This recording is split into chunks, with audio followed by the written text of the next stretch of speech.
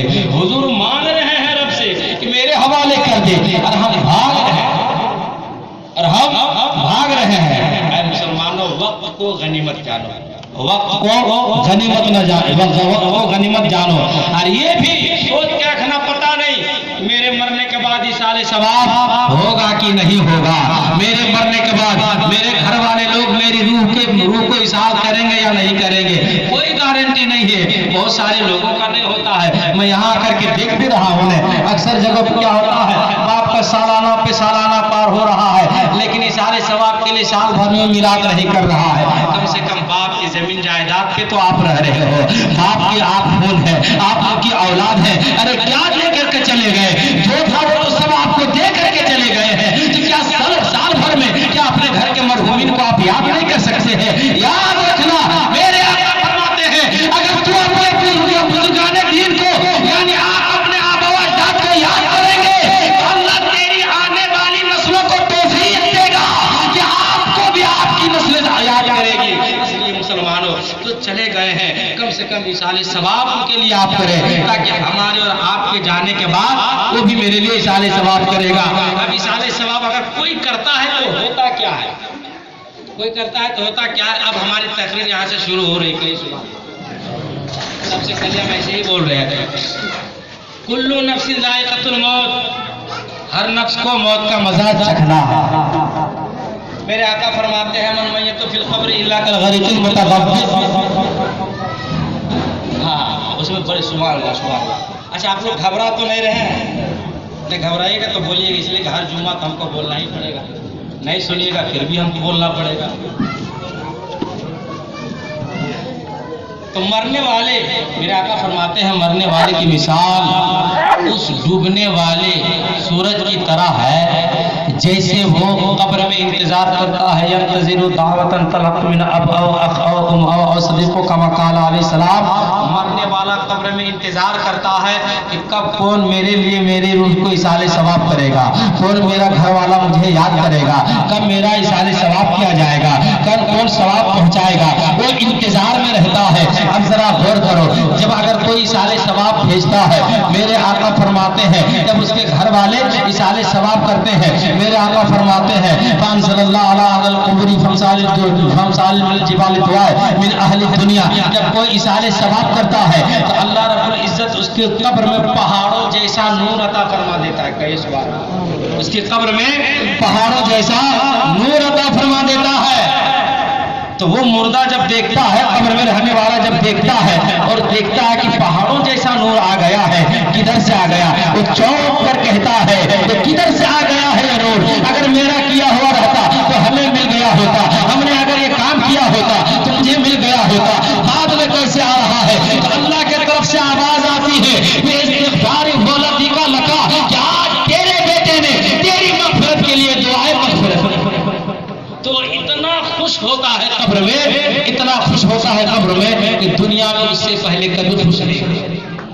آج جب ہم لوگ دعا کریں گے، اس کے گھر والے حاجی تجمل صاحب کے خاندان والے دعا کر رہے ہیں اور وہ کریں گے، کیا حاجی تجمل صاحب خوش نہیں ہوں گے؟ یقیناً خوش ہوں گے، اس لیے کہ میرے آقا نے تو فرما دیا ہے۔ اتنا خوش وہ ہوتا ہے جب ثواب پہنچتا ہے، اتنا خوش ہوتا ہے کہ اس کے گھر والے دنیا میں وہ کبھی بھی خوش نہیں ہوا ہے۔ اس لیے اگر دعا کرو کہ یا اللہ ہم کو خوشی ہو تو آخرت ہی میں خوشی ہو، جتنی تکلیف ہو دنیا ہی میں دے دینا، ورنہ آخرت کی تکلیف برداشت نہیں کر پاؤ گے، آخرت کی تکلیف برداشت نہیں کر پاؤ گے، کیونکہ ہمیں اور آپ کو آقا سے اتنی محبت بھی نہیں رہی، رسمن محبت ہو گئی ہے، ہمیں اور آقا سے آپ کو الفت بھی اتنی نہیں رہی ہے، صرف زبان پہ الفت رہ گئی ہے اور دل میں الفت نہیں ہے۔ میں سبوں کی بات نہیں کر رہا ہوں، لیکن اگر سب کی بات میں کر رہوں گا تو وہ بھی بجا نہیں ہوگا، بیجا نہیں ہوگا، کیونکہ لوگوں کی حرکت سے پتہ چلتا ہے، لوگوں کی فطرت سے پتہ چلتا ہے، لوگوں کے کردار سے پتہ چلتا ہے، کیونکہ چلو تو آقا کی سنت نظر نہیں آتی ہے، بولتا ہے تو آقا کی سنت نظر نہیں آتی ہے، دیکھتا ہے تو آقا کی سنت نظر نہیں آتی ہے،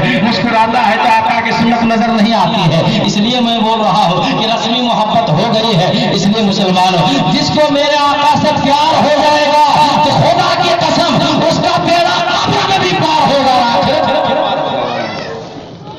شاعر کیا کہتا ہے، جب کوئی جنازہ لے کر کے چلتا ہے لوگ گھر والے روتے ہیں تو کیا کہہ رہا معلوم ہے کہ لہدے میں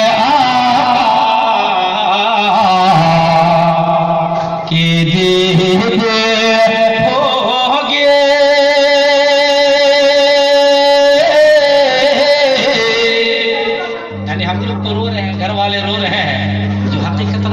محبت کرتا ہے، جب جنازہ لے کر کے چلتا ہے تو گھر والے روتے ہیں، آنسو بہاتے ہیں، تو وہ کیا کہتا ہے کہ لہدے میں آقا یہ دیتے ہوگے میں سج کے گھر سے نکل رہا ہوں کہ لہدے میں آقا یہ دیتے ہوگے میں سج کے گھر سے نکل رہا ہوں میرے عزیزوں یہ رونا کیسا مکان ہی تو بدل رہا ہوں میرے عزیزوں یہ رونا کیسا مکان ہی تو بدل رہا ہوں اس لیے وہ کہتا ہے اے میرے گھر والوں رونے کی ضرورت کیا ہے، رونے کی وجہ کیا ہے، رونے کی ضرورت نہیں ہے، اس لیے کہ میں زندگی بھر انتظار کرتا رہا اے میرے پروردگار میرے نبی کی زیارت کرا دے، نمازوں میں دعا کرتا رہا اے اللہ تیرے محبوب کو میں دیکھنا چاہتا ہوں، میں نے سجدوں میں دعا کیا اے میرے پروردگار تیرے محبوب کی زیارت کرنا چاہتا ہوں، تیرے محبوب کی جلوہ جہاں آرا کو میں دیکھنا چاہتا ہوں اے میرے گھر والوں اب رونے کی ضرورت نہیں ہے، زندگی پر میں نے دعائیں کرتا رہا لیکن نبی کی زیارت نہیں ہو پائی ہے، اب موت ایک بہانہ بن گیا ہے اے میرے گھر والوں میں قبر جا رہا ہوں جو زندگی میں پورا نہیں ہوا ہے، قبر میں جاؤں گا آقا کی زیارت ہو جائے گی تو لہدے میں آقا یہ دید ہوگی میں سج کے گھر سے نکل رہا ہوں میرے عزیزوں یہ رونا کیسا مکان ہی تو بدل رہا ہوں اور جب کوئی بندہ مومن اپنے گناہوں کا محاسبہ کرتا ہے، اپنی فطرت کو دیکھتا ہے، اپنی عادت کو یاد کرتا ہے، اپنے کردار کو یاد کرتا ہے، اپنے کریکٹر کو یاد کرتا ہے اور یاد کرتا ہے اگر جب مرنے کے بعد یاد آ گیا اور اگر نبی سے محبت ہوتی ہے تو کیا عرض کرتا ہے کہ یا رسول اللہ کہ گناہ کی گٹھری ہے بھاری سارے پہ حضور کیسے میں گزروں سے میرے آقا نے فرمایا پلسرات وہ راستہ ہے، پلسرات اتنا خطرناک راستہ ہے کہ بال سے زیادہ باریک ہے، تلوار سے زیادہ تیز ہے، اب اس میں ہمیں اور آپ کو گزرنا ہوگا، اچھوں کو بھی گزرنا ہوگا، بروں کو بھی گزرنا ہوگا، نیک لوگوں کو بھی گزرنا ہوگا اور پرہیزگاروں کو بھی گزرنا ہوگا، لیکن میرے آقا فرماتے ہیں کہ اے میرے دیوانو تجھے تڑپنے کی ضرورت نہیں ہے، تجھے فکر کرنے کی ضرورت نہیں ہے، میں پلسرات میں بھی ملوں گا اور میں خدا کی بارگاہ میں عرض کروں گا یا رب سلم امتی یا رب سلم امتی یا رب سلم امتی اے میرے پروردگار میری امت کو سلامتی کے ساتھ پلسرات سے گزار دے، لیکن جو نبی سے محبت کرنے والا ہوتا ہے اور اپنے گناہوں کو یاد کرتا ہے عرض کرتا ہے نبی پاک صلی اللہ علیہ وسلم کی بارگاہ میں اس طرح سے پیش کرتا ہے کہا یا رسول اللہ کہ گناہ کے گٹھری ہے بھاری سر پہ حضور کیسے میں گزروں سے گناہ کی گٹھری ہے بھاری سر پہ حضور کیسے میں گزروں سے بچا لو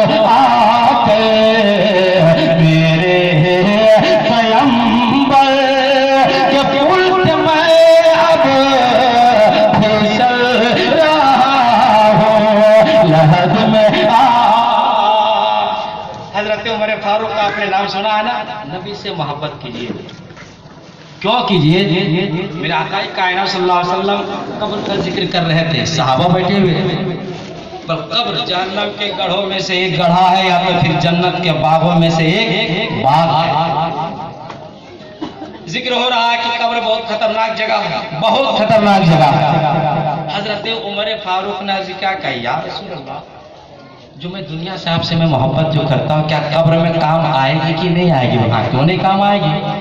تم جس کے ساتھ جس طرح محبت کرتے ہو اسی کے ساتھ مرنے کے بعد میرا اس کے ساتھ حشر ہوگا. کہا ٹھیک ہے، اب تو قبر کا ٹینشن مت دلائیے، قبر کا ٹینشن مت دلائیے. کیوں؟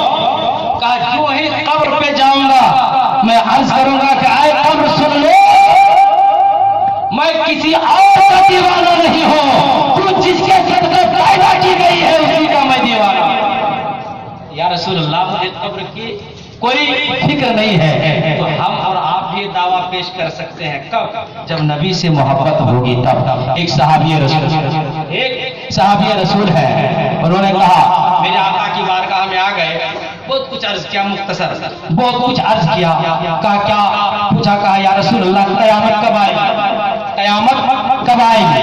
میرے آقا کائنات صلی اللہ علیہ وسلم نے عرض کیا، فرمایا کہ قیامت کے بارے تو پوچھ رہے ہو، قیامت کے لیے تو نے کیا تیاری ہے؟ صحابی تھے، وہابی نہیں تھے. اگر وہ چاہتے تو کہہ تو سکتے تھے کہ میں نماز پڑھتا ہوں تو نماز قیامت کی تیاری تو ہے، روزے رکھتا ہوں قیامت کی تیاری ہے، یہ سب کچھ کر رہا ہے تو قیامت ہی کی تیاری ہے نا. انہوں نے کہا نہیں. کہا یا رسول اللہ میں نمازیں پڑھتا ہوں، میں روزہ رکھتا ہوں، زکات و خیرات میں نے دیے ہیں، سب کچھ میں نے کیا ہے، لیکن میں پوچھ رہا ہوں اس لیے کہ اور میں تیاری کروں. کہا تیری تیاری کس طرح کا ہو رہی ہے؟ کہا یا رسول اللہ مجھے قیامت کا ڈر نہیں ہے، قیامت کے عذاب کا ڈر نہیں ہے، قیامت کے تکلیفوں کا ڈر نہیں ہے. میرے آقا نے فرمایا قیامت کا عالم ہے، سب لوگ نفسی نفسی کے عالم میں ہوں گے، کوئی کسی کا پرسان حال نہ ہوگا. باپ بیٹے سے بھاگ رہا ہوگا، بیٹا باپ سے بھاگ رہا ہوگا، باپ بیٹی سے بھاگ رہی ہوگی، بیٹی ماں سے بھاگ رہا ہوگا، ہر ایک رشتے دار ایک دوسرے سے بھاگ رہا ہوگا. آج جس باپ اپنے بیٹے کے لیے پسینہ بہا رہا ہے، جان دے رہا ہے، وہ بھی بیٹا قیامت کے دن اپنے باپ کو پیٹ کر کے بھاگے گا، کیونکہ وہاں کوئی کسی کا افسانہ حال نہ ہوگا، اپنا اعمال اپنے ساتھ ہوگا، جو آپ نے اچھائی کیا ہے وہی کام آئے گی. اب وہاں پر میرے آقا نے فرمایا ہے، کہا یا رسول اللہ وہاں میں عذاب کا ڈر نہیں ہے، وہاں مجھے تکلیف کا ڈر نہیں ہے. میرے آقا نے فرمایا تو پھر تو قیامت کی تیاری کے بارے پوچھ رہا ہے. وہ صحابی نے کہا یا رسول اللہ میں دنیا میں آپ سے محبت کرتا ہوں، میں دنیا میں آپ سے پیار کرتا ہوں، میں دنیا میں آپ سے لگاؤ رکھتا ہوں. یا رسول اللہ جب پوچھا جائے گا کہ تو کیا لے کر کے آیا ہے، تو یا رسول اللہ میں وہاں پر نمازوں کو پیش نہیں کروں گا، میں وہاں پر سجدوں کو پیش نہیں کروں گا، میں وہاں زکات کو پیش نہیں کروں گا، میں وہاں خیرات کو پیش نہیں کروں گا، میں وہاں صدقات کو پیش نہیں کروں گا، میں وہاں روزے کو پیش نہیں کروں گا. پوچھا گیا تو کیا پیش کرے گا؟ کہا یا رسول اللہ ہمارا نام جو کچھ ہے وہ محمد مصطفیٰ پر ہے. یا رسول اللہ یہاں بھی آپ ہمارا مال ہے، وہاں بھی آپ ہمارا مال ہے، ہم آپ سے یہاں محبت کرتے ہیں، اسی محبت کو میں وہاں پیش. میرے آقا نے فرمایا کہ تو آزاد ہو گیا، تو مصیبتوں سے آزاد ہو گیا. مسلمانوں ہمارا ایمان آج کل کمزور ہوتا جا رہا ہے، ایمان لڑکھڑاتا نظر آ رہا ہے. کیوں؟ مصیبتوں کو جو ہم برداشت کر رہے ہیں، مصیبتیں جو آ رہی ہیں، آفتیں جو آ رہی ہے، وجہ یہ ہے کہ ہم نے اپنے ایمان پہ اور کرنا چھوڑ دیا ہے. بس صرف ہم اپنے روزی روٹی کے چکر میں ایمان کو ہم لوگوں نے کمزور کرنا چھوڑ دیا ہے، اور ایمان کی تازگی جس سے ملے گی وہ کام کو ہم لوگوں نے چھوڑ دیا ہے. اے مسلمانوں ایمان بچے گا تو یہاں سب کچھ بچے گا اور آخرت میں بھی سب کچھ بچ جائے گا. اور اگر ایمان کمزور ہو گیا تو آپ قبر میں بھی کمزور ہوں گے، اصل میں بھی کمزور ہوں گے، آخرت میں بھی کمزور ہوں گے. اگر آپ کا ایمان جہاں طاقتور ہوگا تو خدا کی قسم عذاب کے سامنے آپ کا ایمان طاقتور ہو جائے گا، حشر میں آپ کا ایمان طاقتور ہو جائے گا. تو کائنات صلی اللہ علیہ وسلم ارشاد فرماتے ہیں کہ دنیا سے محبت کرنے والوں کے لیے الگ سزا ملے گی اور دین سے محبت کرنے والوں کے لیے الگ سزا ملے گی. ایک روایت مسند بجاج کی روایت ہے، میرے آقا فرماتے ہیں کوئی قرآن کی تلاوت کرتا ہے، کوئی قرآن ہے, دن رات قرآن کی تلاوت کرتا ہے. جب اس کا دل گھبراتا ہے تو قرآن پڑھتا ہے, جب اسے چین نہیں ملتا ہے تو قرآن پڑھتا ہے, جب اسے من نہیں لگتا ہے تو قرآن پڑھتا ہے. یعنی قرآن سے جب کوئی بندہ مومن محبت کر لیتا ہے, جب محبت کر لیتا ہے, جب اس کا انتقال ہوتا ہے, گھر والے سارے لوگ اسے قبر میں لے جا کر کے منو مٹی نیچے دبا دیتے ہیں. اب وہ قبر میں چلا گیا ہے. قبر میں چلے جانے کے بعد اس دنیا میں قرآن پڑھا کرتا تھا, اس دنیا میں قرآن سے محبت کیا کرتا تھا, اس دنیا میں قرآن کی سے تلاوت کیا کرتا تھا, قرآن سے عشق کر لیا, قرآن سے محبت کر لیا, قرآن سے الفت ہو گئی ہے. مرنے کے بعد اس اندھیری کوٹری میں اب یہ قرآن اس کی قبر میں آب و تاب کے ساتھ جاتا ہے, پھر کیف انداز کے ساتھ قرآن جاتا ہے, پھر کیف لہجے کے ساتھ قرآن جاتا ہے. کبھی سورہ یاسین کی صورتیں جاتی ہے, کبھی البقرہ کی صورت جاتی ہے, پرندوں کے شکل میں جا رہی ہے, نور کی شکل میں صورتیں جا رہی ہے. یعنی یہ قرآن آب و تاب کے ساتھ پہنچ رہا ہے, چمک کے ساتھ قرآن پہنچ رہا ہے, چمک کے ساتھ قرآن پہنچ رہا ہے, کھمک کے ساتھ قرآن پہنچ رہا ہے. وہ بندہ مومن دیکھتا ہے, کہا یہ کون آ گیا ہے جو میری قبر تک پیچھا کر رہا ہے, یہ کون آ گیا ہے, کہتا ہے کون ہے تو جو میری قبر تک پیچھا کر رہا ہے. قرآن کہتا ہے اے بندہ مومن, اگر تو مجھے نہیں پہچان رہا ہے تو مت پہچان, لیکن میں تجھے جان رہا ہوں, میں تجھے پہچان رہا ہوں. وہ کہتا, بندہ کہتا ہے تو جان رہا ہے, پہچان رہا ہے, ارے جس کو میں جانتا تھا اس نے بھی میرا ساتھ چھوڑ دیا ہے. دنیا میں میری بیوی میرے پر بھا کرتی تھی, اس نے بھی میرا ساتھ چھوڑ دیا ہے. دنیا میں میری اولاد تھی, اس نے بھی میرا ساتھ چھوڑ دیا ہے. دنیا میں میرے رشتے دار تھے, اس نے بھی میرا ساتھ چھوڑ دیا ہے. گھر والے میرا ساتھ چھوڑ دیے ہیں, سارے لوگ میرا ساتھ چھوڑ دیے ہیں, تو کیسے آ گیا ہے, تو کون ہے؟ کہا سنو, میں کتاب قرآن ہوں, میں کوئی اور نہیں ہوں, میں کتاب قرآن ہوں. اے بندے مومن, تو قرآن سے پڑھا کرتا تھا, قرآن سے محبت کر لیا کرتا تھا. جب تو نے دنیا میں محبت ہم سے کیا ہے تو میں بھی تجھ سے محبت کر لیا ہوں. تو نے دنیا میں ہم سے عشق کر لیا ہے, محبت کر لیا ہے, ہم سے محبت کر لیا ہے. تو نے دنیا میں اپنی وفا کر دیا ہے, تو نے دنیا میں محبت ادا کر دی ہے. اب یہاں سے میری محبت چالو ہو رہی ہے, یہاں سے میرا عشق چالو ہو رہا ہے, یہاں سے میرا فریضہ چالو ہو رہا ہے. قرآن بندہ مومن کہتا ہے کہ تیری محبت کیا ہے, تیرا عشق کیا ہے, تیری وفا کیا ہے. قرآن کہتا ہے سنو, اب میں تجھے قبر میں عذاب سے بچاؤں گا, حشر میں عذاب سے بچاؤں گا, ہر طرح کے عذاب سے بچاؤں گا, مصیبتوں سے میں بچاؤں گا, آفتوں سے بچاؤں گا. اے بندہ مومن سن, میرا عشق یہ ہے کہ جب تک میں تجھے جنت میں داخل نہ کرا دوں اب میں تیرا پیچھا نہیں چھوڑنے والا ہوں. اس لیے مسلمانوں قرآن کی تلاوت کرو, اور اگر نہیں جانتے ہو تو سیکھا کرو. اس لیے کہ جو سیکھتے سیکھتے مر گیا تو پہلے میرا رب حضرت جبریل کے ذریعے اسے قرآن کو مکمل کرائے گا, اس کے بعد اس کے ساتھ حساب و کتاب ہوگا.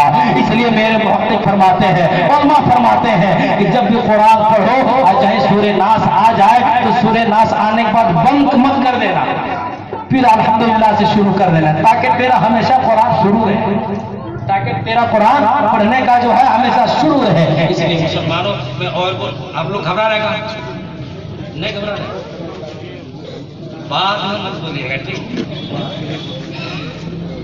تو شریف پڑھیے. اللہم صلی علی بارک صلی اللہ علیہ وسلم. وقت زیادہ ہو گیا ہے, انشاءاللہ تعالیٰ اور کبھی موقع ملا میں بولوں گا. اللہ رب العزت کی بارگاہ میں دعا ہے, اے میرے مولا, میں نے جتنا کہا ہے اس میں سننے سے زیادہ ہم سبوں کو عمل کرنے کی توفیق و رفیق عطا فرما. استغفر اللہ ربی من کل ذنب و اتوب الیہ, لا الہ الا اللہ محمد رسول اللہ وما علینا الا البلاغ. اب آئیے کھڑے ہو کر کے صلاۃ و سلام.